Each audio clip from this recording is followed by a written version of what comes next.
Hey everyone, Gaijin Goombah here. So a lot of you guys have been asking me ever since I hinted at it in one of my last videos to cover the historical origins and the various characters in Kobayashi's Dragon Maid.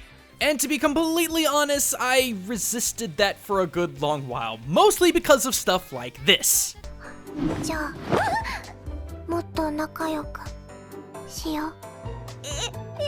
その心の準備が。そうか。これしかない。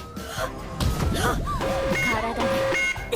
But after taking a few days to absorb what I just saw and contemplate life, I went back to looking for clues and hints into just where in the heck these dragon girls and guy originate from. And while some of you might say, oh come on Gaijin, they say plain as day in the show where they're from, I'm here to inform you that while the show did do a damn good job at adapting various dragons from all over the world into every last one of these characters, there is a lot of liberties that got taken in the process. For example, the show's walking boob gag, Lukoa. Early on in this series, she was introduced as the Quetzalcoatl, and yeah, I can believe that relation.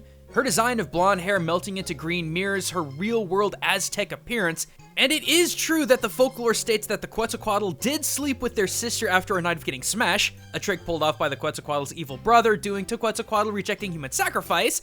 There is a pretty extensive amount of things that Lukoa gets absolutely wrong.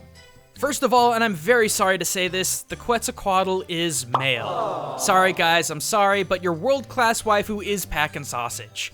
Quetzalcoatl was known for being tall, fair-skinned with deep, beautiful eyes, basically the Bishi of Central America. Benevolent, wise, and not only the teacher of agriculture and industry to humanity, but also the creator of mankind. Not a thick J-cup defiler of gravity. But hey, I understand this is an anime, and anime have waifu quotas, so I would let this liberty slide, but that's not the only thing that's a bit of a miss with this character. Lukoa's dragon form is one of a snake, yes, and the Quetzalcoatl was known as the, quote, feathered serpent, but unlike the artist renditions of the Aztec Quetzalcoatl with the many vibrant plumes and colors, Lukoa's dragon form is a solid black. Kinda weird, right? Well, that's because in this instance, this is not the Quetzalcoatl. This is actually his above-mentioned evil twin, Tezcatlipoca. Tez was the yang to Quetz's yin, an equal but opposite force of malice and evil, the god of the night and sorcerers. Where Quetz was white, Tez was solid black, and it was him who sent Quetzalcoatl into exile. But don't feel too bad for Lukoa. The Aztecs do believe that one day the Quetzalcoatl will return to crush not only his evil brother, but restore light and good into the world. That is if he, or I guess in this case she, can find a way to separate herself from her 8-year-old companion. But that's not the only dragon gal in this series who isn't a gal.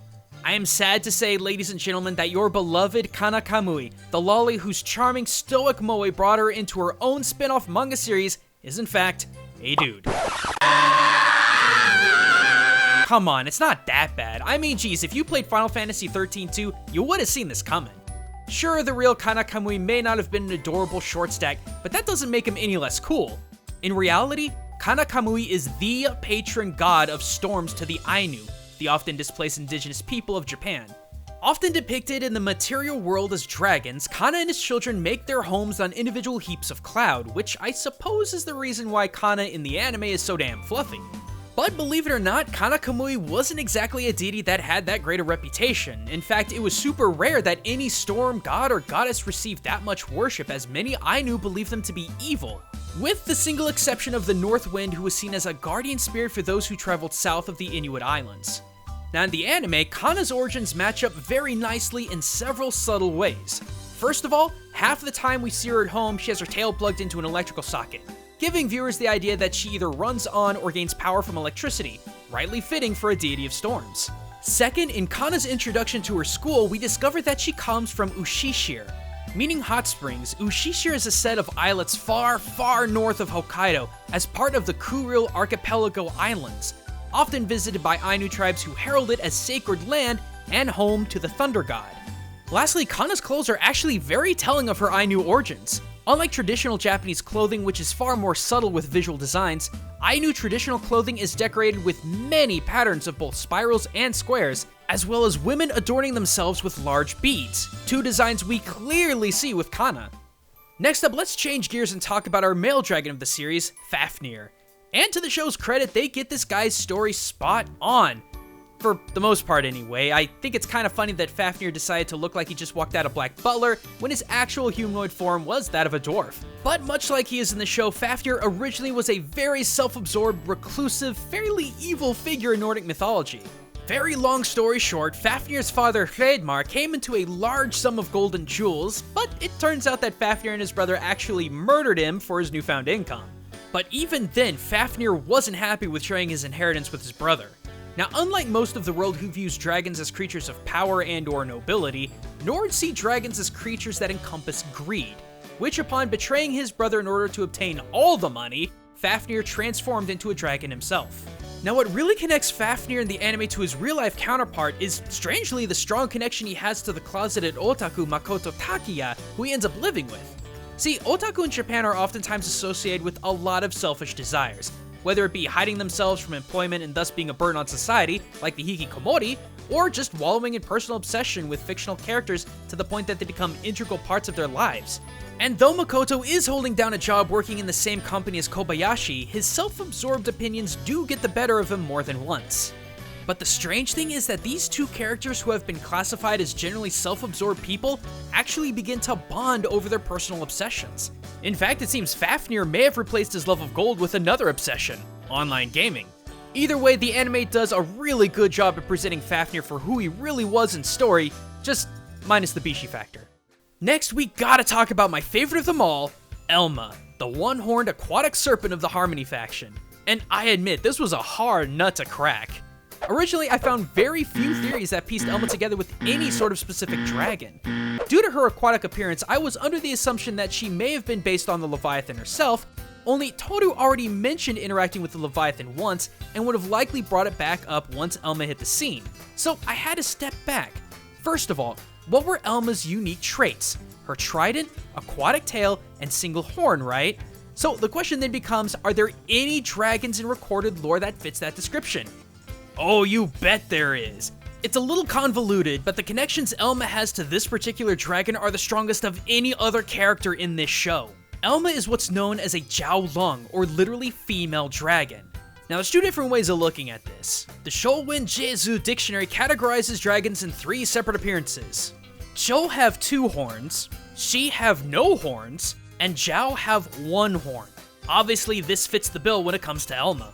But the other way of looking at this comes from the 807 BCE Buddhist dictionary, the Jiajin Yin Yi, which defines the Zhao or Zhao Long as a female dragon with the appearance of a fish with a snake's tail.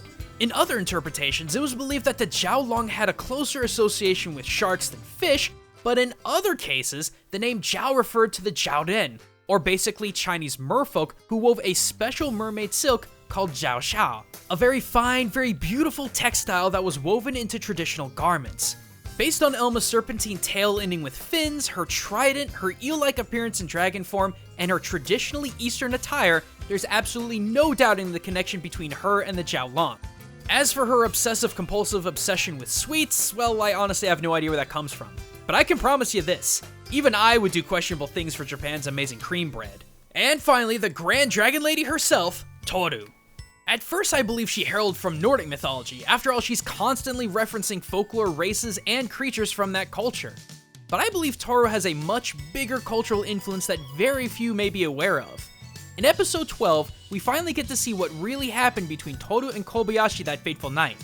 Turns out Toru was slowly dying from being stabbed by what she called God's sword, claiming that she was defeated in a battle with the gods and escaped into the mortal world. And hey, wouldn't you know it, there's actually a Judeo-Christian scripture that references this very thing. Revelation chapter 12, verses 7 through 12. Then war broke out in heaven. Michael and his angels fought against the dragon, and the dragon and his angels fought back. But he was not strong enough, and they lost their place in heaven. The great dragon was hurled down, that ancient serpent called the devil or Satan, who leads the whole world astray. He was hurled to the earth and his angels with him. Now, does this mean that Toru is Satan and the other cast of dragons are fallen, evil angels? Well, of course not, but I would be very surprised if this story of the war in heaven wasn't at least a small inspiration when it comes to Toru's background. As the season winds down to a close, I've legitimately been impressed with the level of detail this show goes into when researching its inspiration. Sure, some of the dragon gals aren't exactly gals, and sure, there are some bizarre design choices, But overall, for a show about Double D waifu dragons, it's got a lot going for it culturally. But thanks for watching, everyone, and until next time, this is Gaijin Goombah, signing out.